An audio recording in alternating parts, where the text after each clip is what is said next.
Hello, Aries. Welcome to the Plaid Sheep Oracle.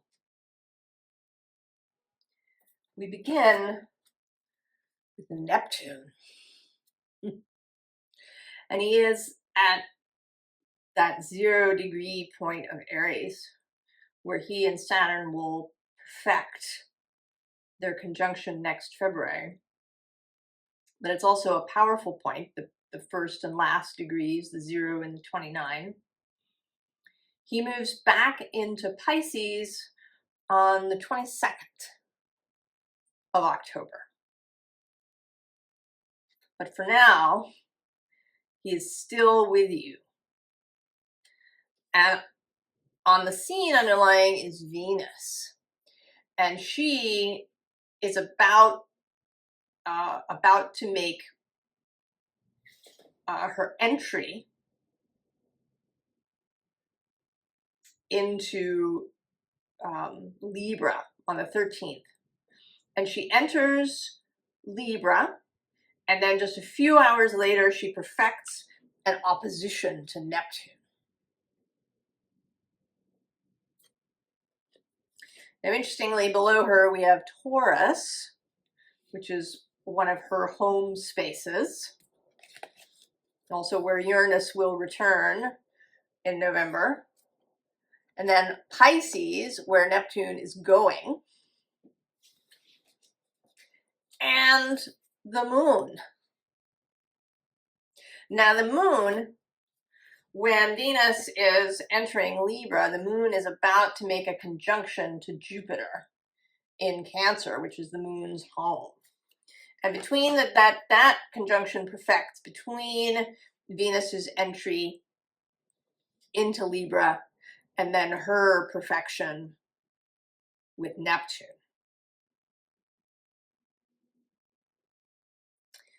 The unseen is this 6th house sustainability. And how this is coming through is something that you've been working on or practicing, reaching a point of really working. Something, becoming self-sustaining.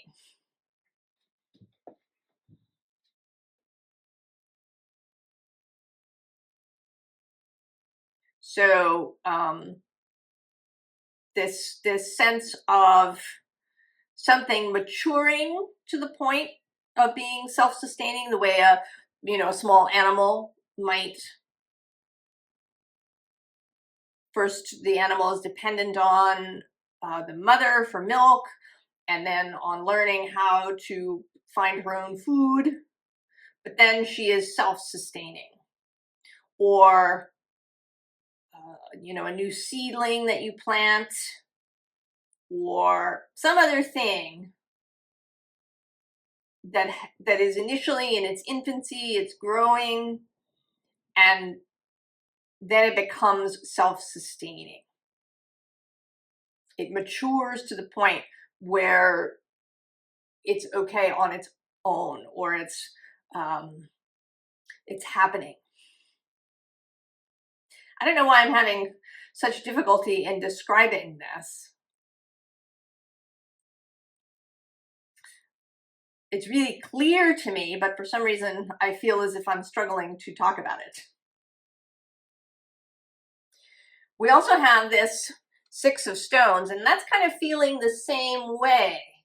This 6, that something in the 5 is in flux, and then in the 6, it comes into balance. It comes into function.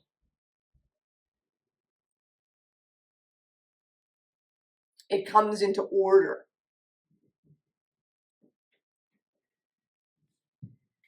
Below that is this 10 of Tides, the end of the rainbow.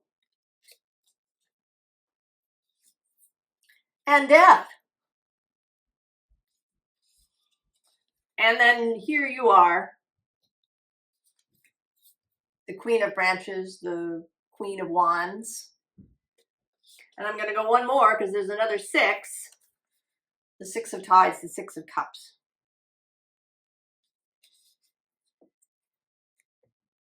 The underside is the 2 of Tides.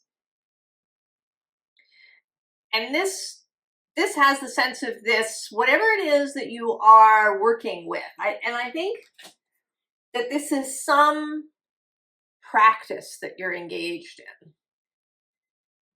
It might be a magical practice. It might be a physical practice. Something like yoga, for example, when you first start, it all feels kind of awkward. But then you reach a point where you understand what's happening. And although there may be poses that you can't do at this point, maybe you can't do a headstand in the middle of the room, or maybe you can't do a flying crow pose, or you can't fully do Tanasana.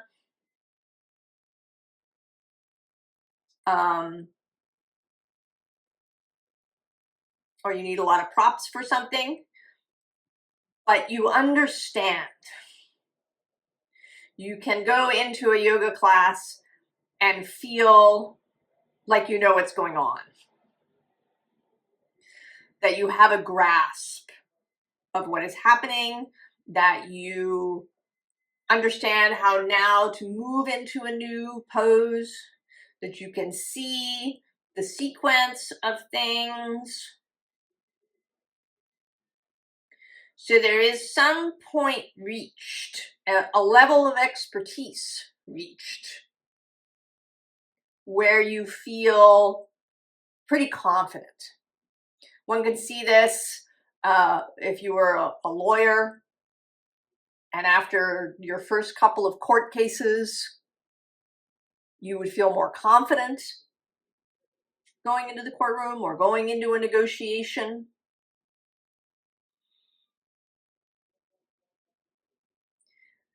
That although there's more to learn and more to experience, that you reached a certain level of mastery in something. So that now you're no longer fumbling or confused. And the 2 of Tides seems to be your relationship with this thing, whatever it is.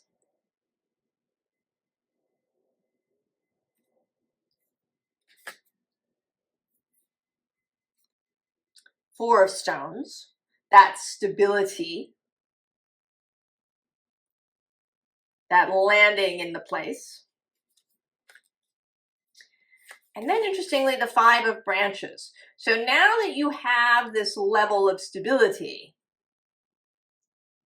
you're no longer worried about the next change up. School is like that. When you go to kindergarten or first grade, it's a whole new thing. You're learning about this new environment. But then, first to second grade or second to third grade and so on, there is certainly changes that go on, but you feel more confident about that. And then the Knight of Stones, the long view. That you have reached this point, you feel pretty good. We could call it maybe the journeyman point. And you can see that you want to stick with it. That isn't always the case. You might start something and get to a certain point and kind of decide it isn't really for you. Maybe you don't really like yoga. Maybe you try Tai Chi and that is the thing for you, or something else.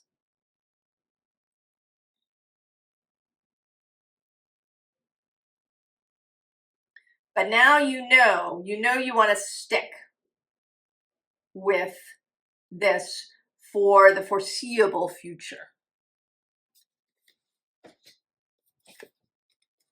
And then the Page of Tides, a kind of youthful enthusiasm. You feel pretty good. You've mastered enough that now you're comfortable. I often come back to knitting because it seems appropriate that you've spent enough time knitting that now the knit and purl stitches are comfortable. And you can branch out into cables or lace or some other thing. And you really enjoy it. And you've discovered that you really like it. And now you're very enthusiastic because you no longer feel awkward about it. You can really look forward to the challenge of new things because you've got the basics down.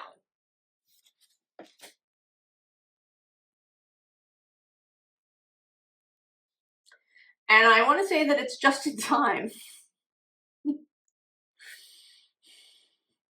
Because then we get the Fortune's Wheel. Or maybe the wheel has been paused until you reach this point. But the wheel has sort of been teetering, ready to spin when you reach this point. Because below this we have the Four of Air, kind of a still energy, also strength. You've been learning things, gaining strength. And then on the bottom is the Tower, which today is looking like it might be some sort of training academy. Wherever you're learning, whatever you're learning. It might actually be an institution, a university, a training school, or it could just be your house. Maybe you've been learning something at home. If we are talking about a more spiritual pursuit, maybe you've been learning divination, or you've been learning some energy work. And you've been doing it very privately, the sort of the wizard's tower. And now you're ready to leave, to walk out, to do whatever it is, either for other people or in the view of other people. So then we have the Three of Water, the Three of Cups. So the Two of Cups becomes the Three of Cups. Something else is added, another person, another factor. Something gets added. And then we have the High Priestess. And she feels like someone who shows up now. That she sees that you are ready. She might be a new non-physical guide, a new spirit guide. She might be a new channel of divination or information, a new way of receiving. Or she might be a person in the physical world. She might offer you a job.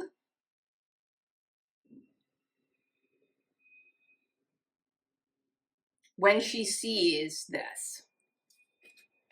And then we have these two nines, and there's the nines repeat. And this is their first appearance. The Nine of Air and the Nine of Water. This level of completion just before the 10. In both a mental, intellectual sphere, as well as an emotional one.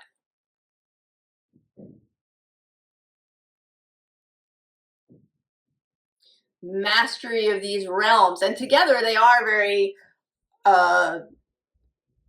mystical, the air and water realms of magic and consciousness.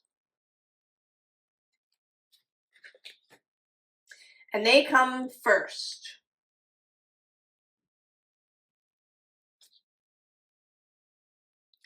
So we have this saving card, but it doesn't feel like saving. It feels like meeting something that's a challenge, a bigger something. You've reached a level of mastery, and now you're ready for this new challenge. Right below is this seed that's growing.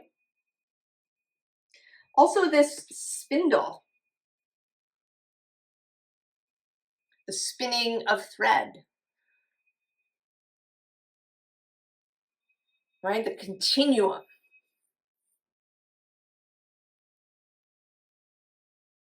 And the continuum in a very mobile way.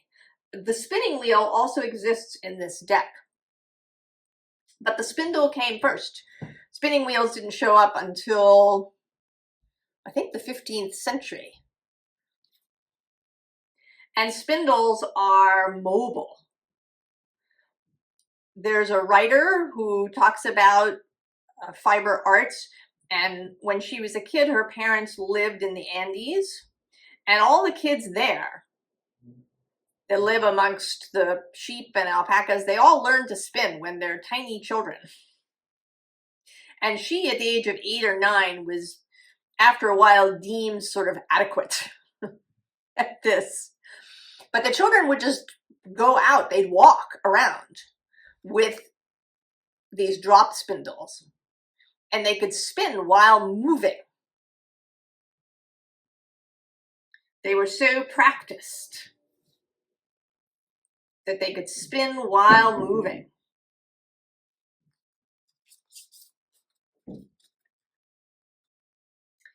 And then on the underside, we have the sorting, discernment. Now that we have this level of mastery, we can decide, you can decide which way to turn.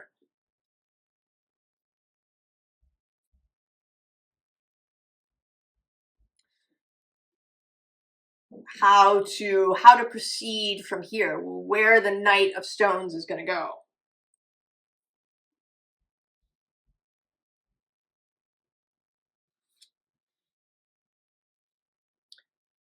Word magic.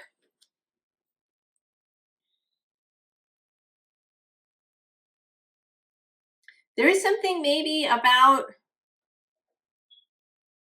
writing it down, or about documenting the practice in some way. Even if it's not something that normally has that. Certainly if you were a lawyer, say, there would be documents in court about that. But you might want to, keep a journal, perhaps.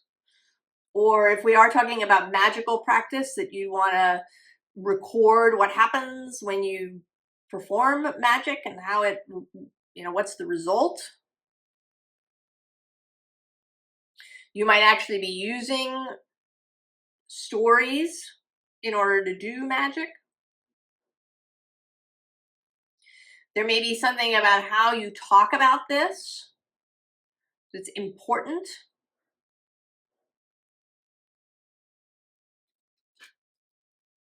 Because there is a sense of further learning.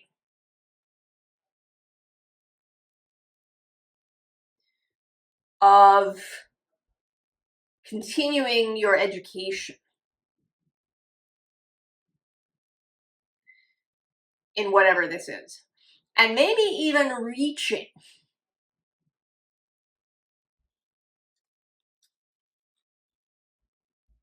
right? Reaching for, you know, the fairy level. If we were talking about doing magic, reaching for fairy level magic.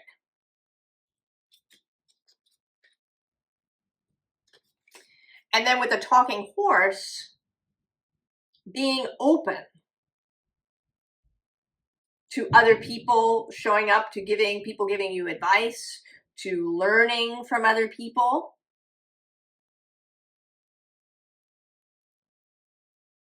And also maybe to incorporating ideas from other disciplines, right? Human and horse.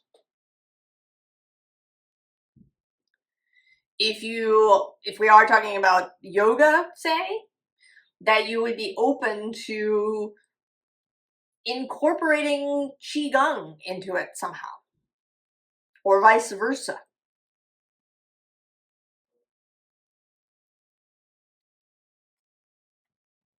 If we're knitting, you might be open to incorporating fabric, sewing, embroidery into it in some way. That other disciplines might have something to share. Being open to new information coming in.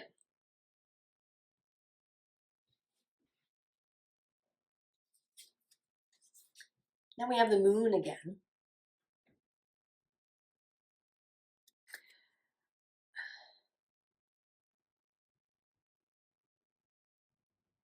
And this is it's a little mysterious. There is something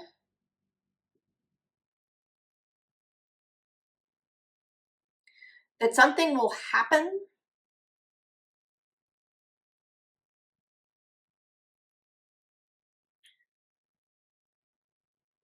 that you, I don't know, that you don't see coming, or that you don't entirely feel when it's happening. I'm kind of seeing now this 3 of water as these 3 shadowy fairy figures here.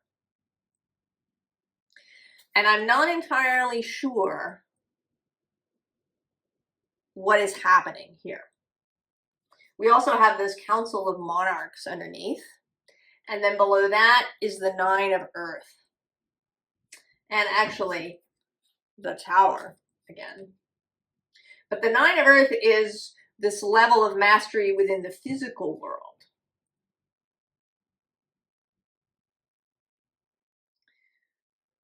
Whatever discipline this is, whether it's magic or yoga or knitting or the law or medicine, the mental and emotional mastery comes first. And then the physical mastery follows. So if it is yoga, getting yourself into the yogic frame of mind is what comes first. And then the mastery of the poses comes after. And that this has something to do with that. There's some external, I want to say, spirit assistance that is going to come, although it could be human assistance. Somebody recommending you for a new job, a mentor perhaps that appears for you, someone doing something that may not be visible to you,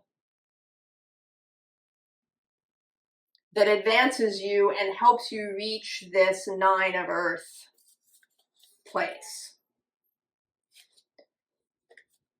Yes, because here we also have this 3 of Earth. 3 of Cups, 3 of Earth, with this fox that's giving this fairy a leg up to the apple.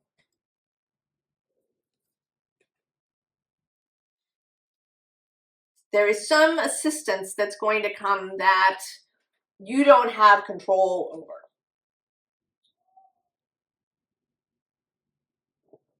It might have something to do with the High Priestess, perhaps. She may put it into motion.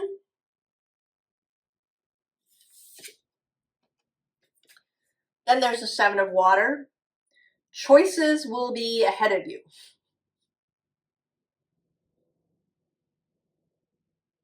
There is a progression here. You practice, you reach a certain level of mastery, then you move to the next level, you get noticed. Events are moving, and there is assistance that comes from somewhere that moves you up still further into this physical mastery. And then that opens up a bunch of choices. And it might initially feel a little unhappy. This is the Nine of Air again, but in a less, she feels like she's got it together, but she feels a little overwhelmed. But it's not going to last, because then the next card is this Elder of Earth. There may just be a moment of feeling a little overwhelmed, but this Knight of Stones is still with you. This is the King of Earth in this deck. This foundation that you've built is there for you.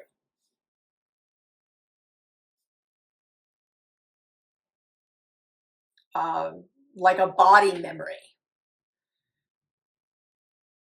training that you have, the way an athlete, somebody, maybe a skier, who has really knows, how to ski well. They've skied lots of different environments.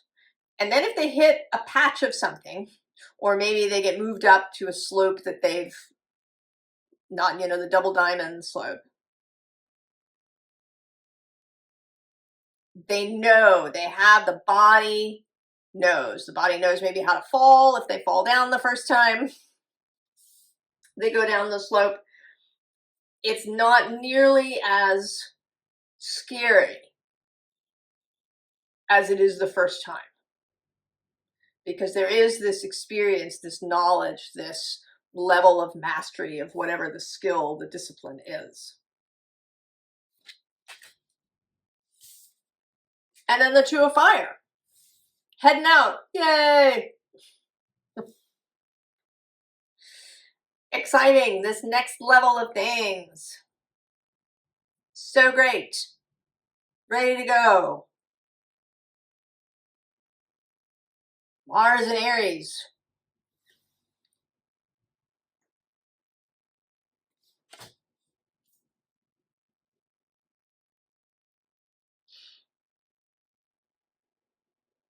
I think maybe I'll do this first. I wasn't sure, but all the nines came out, except, because the Nine of Cups is actually here as well. And if I go down several cards, we reach the Nine of Pentacles.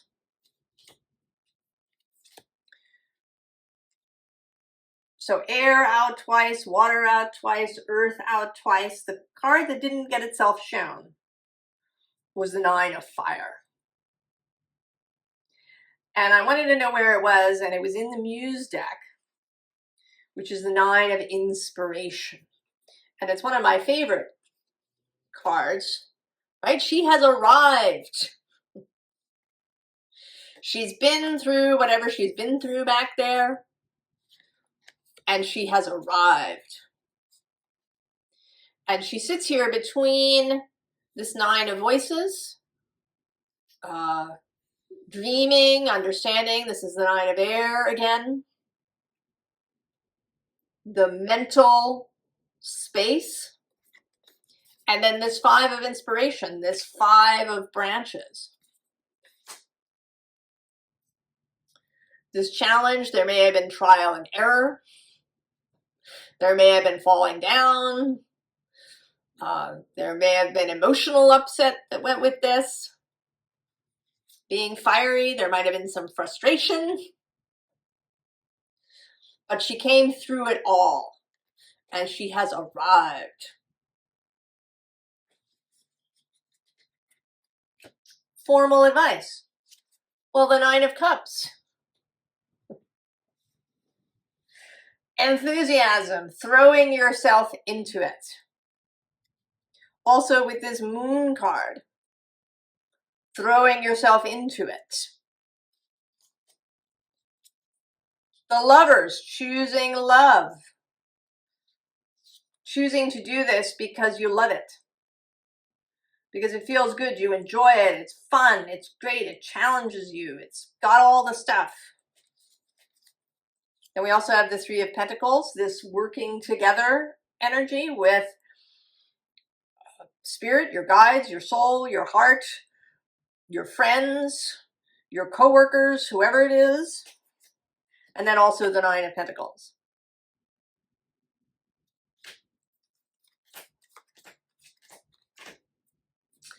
The underside is justice. Coming into alignment, and also this entry of Venus into Libra. There's something about that.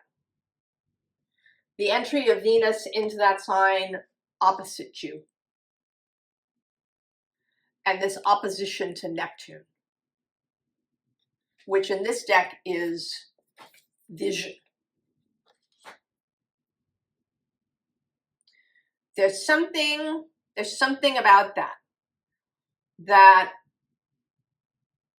I think takes you across this threshold of really novice tarot beginner energy into the next space.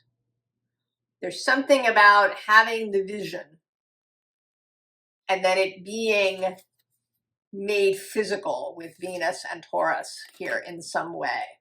But then it also has a lot to do with the mind in Libra. Because then we also have the Four of Swords.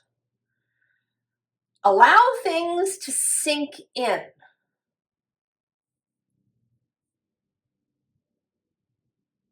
Allow things to sink in.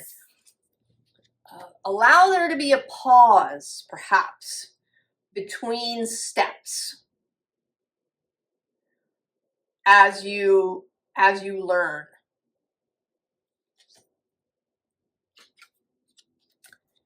Enjoy it. Believe in yourself. Believe in the process. Believe in the whole enterprise, whatever it is. Have faith. Even in those early stages when you were awkward and you didn't quite know, like a baby learning to walk, moving from crawling to toddling. It's awkward. Have faith.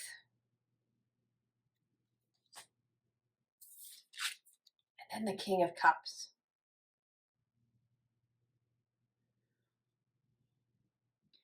Attend to your emotional life.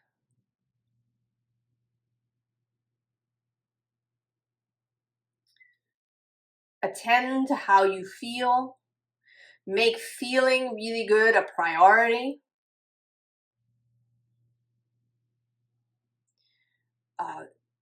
Thinking thoughts, taking actions that feel good.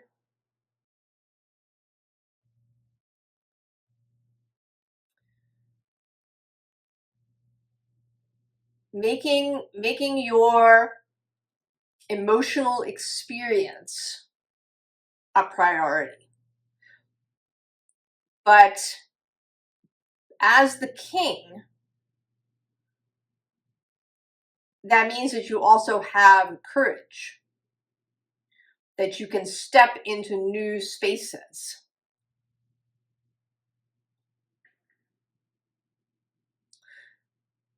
You're not angling to have a safe space around you. The safe space is within you. You are your own safe space because you have this 9 of water and this 9 of air. There is this mastery of the intellectual and emotional sphere. That is part of it. That means that you're not thrown off balance so easily, or that if you are thrown off balance, that you come back into alignment more and more quickly every time it happens.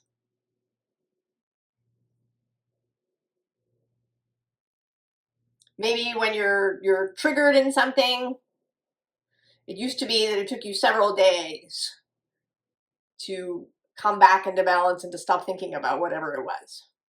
And that time gets shorter and shorter and shorter until maybe it's only an hour.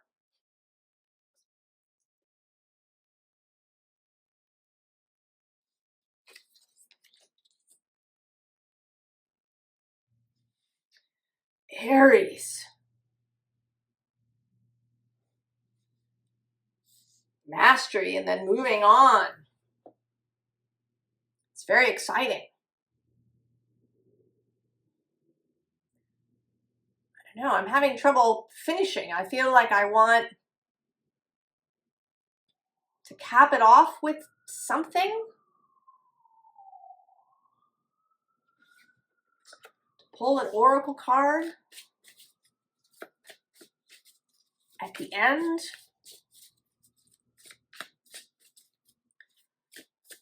Feels like it might be a message, a direct message from the High Priestess.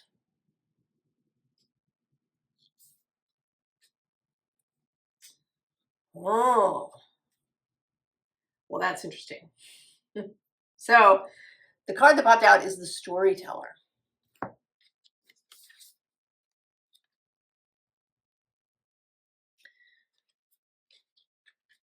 Telling the story the way you want it to be. And I think this can be challenging because we're confronted with what we see and hear and smell in front of us on a daily basis. We're very used to knowing what's right in front of us, what we see as true.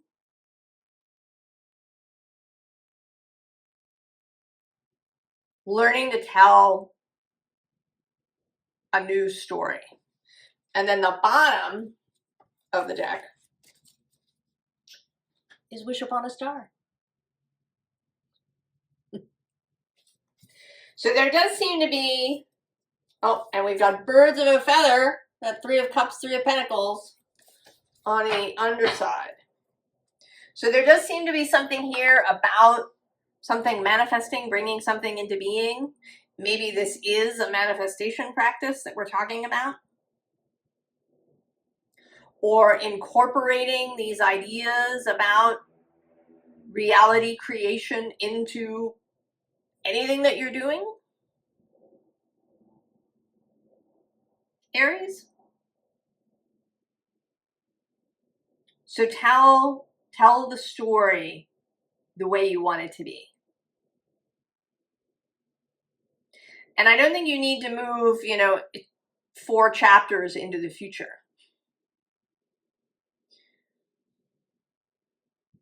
Just a little bit into the future. What do you want the next chapter to look like? Tell that story, Aries. You have the skills to do it.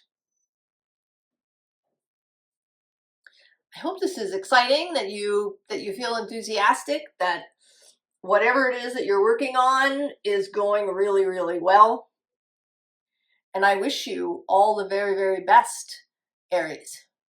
And I will see you next time. So long.